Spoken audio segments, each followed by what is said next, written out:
RTO ಕಚೇರಿಯಲ್ಲಿ ವ್ಯವಸ್ಥಾಪಕರಾಗಿ ಕಾರ್ಯನಿರ್ವಹಿಸುತ್ತಿರುವ ಆನಂದ್ ಕುಮಾರ್ ಅವರು ಕೋಟ್ಯಾಂತರ ರೂಪಾಯಿಗಳನ್ನು ವಂಚಿಸಿರುತ್ತಾರೆ. ಇದರ ವಿರುದ್ಧ ಮಾನ್ಯ ಗೌರವಾಯುಕ್ತ ಲೋಕಾಯುಕ್ತರ ತನಿಖೆಗಾಗಿ 16/4/2025 ಬುಧವಾರದಂದು ತಮಟೆ ಚಳವಳಿಯನ್ನು ಹಮ್ಮಿಕೊಳ್ಳಲಾಗಿದೆ.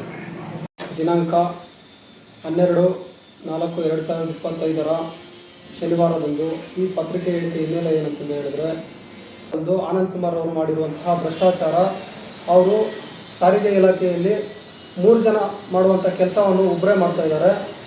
ಮತ್ತು ಅವರು ಸಾರಿಗೆ ಇಲಾಖೆಯಲ್ಲಿ ಚಲನೆಗಳ ಮುಖಾಂತರ ನಕಲಿ ಚಲನೆಗಳಾಕಿ ಅದನ್ನು ಸಹ ಇದು ಮಾಡ್ತಾ ಇದ್ದಾರೆ ಅವರು. ಮತ್ತು ಅವರು ಚರ ಮತ್ತು ಅವರು ಸ್ಥಿರ ಆಸ್ತಿಗಳು ತನಿಖೆ ಆಗಬೇಕು. ಮತ್ತು ಅವರು ಮಾಡಿರುವಂತಹ ಸಿಗ್ನೇಚರ್ಗಳು, ಅವರು ಮಾಡಿರುವಂತಹ ಎಲ್ಲ ಕಡತಗಳನ್ನು ಮಾನ್ಯ ಗೌರವಾನ್ವಿತ ಲೋಕಾಯುಕ್ತರು ತನಿಖೆ ಮಾಡಬೇಕು. ಮತ್ತು ಅವರು ಸಾರಿಗೆ ಇಲಾಖೆಯಲ್ಲಿರುವಂತಹ ದಿನಗಳಲ್ಲಿ ಎಷ್ಟು ವರ್ಷಗಳಿಂದ ಅವರು ಸೇವೆ ಸಲ್ಲಿಸಿದಾರೋ ಆ ಸೇವಾ ಅವಧಿಯನ್ನು ಮಾನ್ಯ ಗೌರವಾನ್ವಿತ ಲೋಕಾಯುಕ್ತರು ಸಹ ತನಿಖೆ ಮಾಡಬೇಕು. ಮತ್ತು ಆ ತನಿಖೆ ಸಾಬೀತಾದ ಪಕ್ಷದಲ್ಲಿ ಅವರನ್ನು ಸೇವೆಯಿಂದಲೇ ವಜಾ ಮಾಡಬೇಕು. ಮತ್ತು ಇಟ್ಕೊಂಡು ಅವರು ಮಾಡಿರುವಂತಹ ಎಲ್ಲ ಅವರು ಚರ ಮತ್ತು ಸ್ಥಿರ ಆಸ್ತಿಗಳು, ಮತ್ತು ಅವರು ಮುಳಬಾಗಿಲು ತಾಲೂಕಿನಲ್ಲಿ ನತ್ತ ಗ್ರಾಮದಲ್ಲಿ ಅವರು ಬಂಗಲೆಗಳನ್ನು ಕಟ್ಟಿಸಿದ್ದಾರೆ. ಮತ್ತು ಬೆಂಗಳೂರಿನಲ್ಲಿ ಬೇಕಾದಂಥ ಆಸ್ತಿಗಳನ್ನು ಮಾಡಿದ್ದಾರೆ, ಅವು ಸಹ ತನಿಖೆ ಆಗಬೇಕು. ಮತ್ತು ಇವರು ಕಚೇರಿಯ ಮುಂದೆ ಓಡಾಡುವಂತಹ ಖಾಸಗಿ ಬಸ್ಸುಗಳು ಯಾವುದೇ ರೀತಿಯಂಥ FC ಇರೋದಿಲ್ಲ, ಇನ್ಶೂರೆನ್ಸ್ ಇರೋದಿಲ್ಲ. ಆದರೂ ಸಹ ರಾಜಾರೋಷವಾಗಿ ಅವರು ಹೋಗ್ತಾನೆ ಇರ್ತಾರೆ, ಬರ್ತಾನೆ ಇರ್ತಾರೆ. ಮತ್ತು ಭಾರೀ ತೂಕದ ವಾಹನಗಳಿಗೆ ಅವರು ಯಾವುದೇ ರೀತಿಯಂಥ ಟನ್ನೇಜ್ಗಳನ್ನು ಕೊಟ್ಟಿರ್ತಾರೆ. ಆ ಟನ್ನೇಜ್ಗಳಿಗೆ ಮಿತಿ ಮೀರಿ ಅವರು ಟನ್ನೇಜನ್ನು ಹಾಕ್ಕೊಂಡು ಹೋಗ್ತಾರೆ. ಅಂಥ ಭಾರಿ ವಾಹನಗಳನ್ನು ಕೂಡ ಅವರು ಮುಟ್ಟುಗೋಲು ಹಾಕ್ಕೊಂಡಿರೋದಿಲ್ಲ. ಮತ್ತು ಅವರು ಖಾಸಗಿಯವ್ರ ಜೊತೆ ಕೈಗೂಡಿಸಿ ಖಾಸಗಿ ಶಾಲೆಯ ಮಾಲೀಕರ ಜೊತೆ ಕೈಗೂಡಿಸಿ 50 ಬಸ್ಸು 60 ಬಸ್ಸುಗಳ ಅವರ ಜೊತೆ ಕೈಗೂಡಿಸ್ಕೊಂಡು ಮಾಸಿಕ ಇಂತಿಷ್ಟು ಶೇಕಡ ಹಣವನ್ನು ಪಡೆದುಕೊಂಡು ಯಾವುದೇ ರೀತಿಯಾದಂತಹ ವಾಹನಗಳನ್ನು ಮುಟ್ಟುಗೋಲು ಹಾಕ್ಕೊಂಡಿರೋದಿಲ್ಲ, ಅದು ಸಹ ತನಿಖೆ ಆಗಬೇಕು. ಮತ್ತು ಹಾಗೆಯೇ ಇವರು ಮಾಡಿರುವಂತಹ ಭ್ರಷ್ಟಾಚಾರವನ್ನು ತನಿಖೆ ಮಾಡಲು ವಿಶೇಷ ತಂಡವನ್ನು ಸರ್ಕಾರದಿಂದ ರಚನೆ ಮಾಡಿ ನೇಮಕ ಮಾಡಿ, ಅದು ಯಾವ ಇಲಾಖೆಯಿಂದಾದರೂ ಆಗ್ಬೋದು, ರಚನೆ ಮಾಡಿ ಇವರ ವಿರುದ್ಧ ಕಾನೂನು ಸೂಕ್ತ ಕ್ರಮ ಕೈಗೊಳ್ಳಬೇಕಂತೇಳಿ ಪತ್ರಿಕೆ ಹೇಳಿಕೆಯನ್ನು ಹೇಳ್ತಾ ಇದ್ದೀವಿ.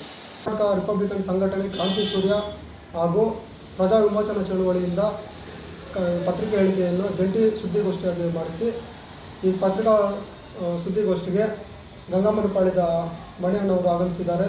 ಹಾಗೂ ಪ್ರಜಾ ವಿಮೋಚನಾ ಚಳುವಳಿಯ ಬಂಗಾರಪೇಟೆ ತಾಲೂಕು ಅಧ್ಯಕ್ಷರಾದಂತಹ C. ರವಿ ಅವರು ಆಗಮಿಸಿದ್ದಾರೆ. ಕರ್ನಾಟಕ ರಿಪಬ್ಲಿಕನ್ ಸಂಘಟನೆ ಕ್ರಾಂತಿ ಸೂರ್ಯ ತಾಲೂಕು ಅಧ್ಯಕ್ಷರಾದಂತಹ ತಿಪ್ಪಯ್ಯ ಅವರು ಆಗಮಿಸಿದ್ದಾರೆ.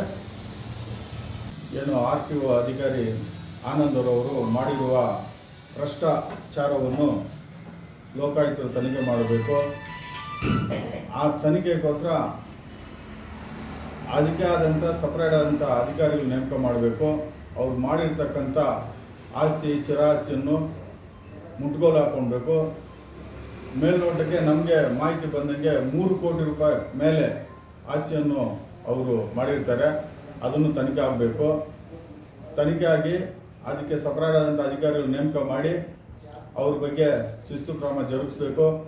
ಆ ತನಿಖೆಯಲ್ಲಿ ಸಾಬೀತಾದರೆ ಅವರನ್ನು ಸೇವೆಯಿಂದಲೇ ವಜಾಗೊಳಿಸಬೇಕಾಗಿ ಪ್ರಜಾ ವಿಮೋಚನಾ ಚಳುವಳಿ ಮತ್ತು ಕರ್ನಾಟಕ ರಿಪಬ್ಲಿಕನ್ ಸಂಘಟನೆಯ ಕ್ರಾಂತಿ ಸೂರ್ಯ ಸಂಘಟನೆಯನ್ನು ಮುಂದಿನ 16ನೇ ತಾರೀಕಂದು ತಮಟೆ ಚಳವಳಿಯನ್ನು ಹಮ್ಮಿಕೊಂಡಿದ್ದ ಈ ಸಂದರ್ಭದಲ್ಲಿ ನಾನು ಹೇಳಕ್ಕೆ ಇಷ್ಟಪಡ್ತಾ ಇದ್ದೀನಿ.